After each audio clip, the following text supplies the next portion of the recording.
Dako gyud among pasalamat sa PYC, sa provincial government na madala ni nga event nga bisan tinuura og daghan kayong mga problema along the way nga nasugatan pero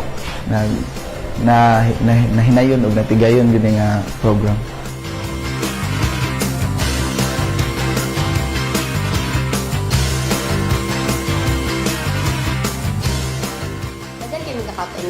Kay every station, there is kanang mga lessons. So, kay students, dili lang siya about lingaw-lingaw. About po siya sa mga lessons nga pwede niyo makatunan o pwede niyo ma-apply.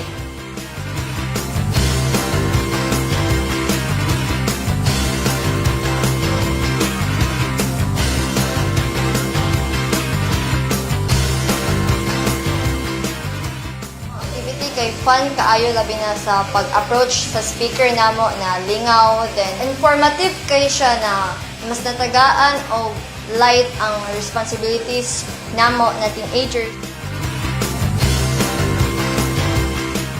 Para nako ang kalambuan sa Batan-ong Cebuano kay when they are well educated or informed enough kay maka-expect man pud ta nga ilan ang madala sa ila, then maka-develop sila o better ways of themselves na ilan ang i-act out na maka-develop sila o social value.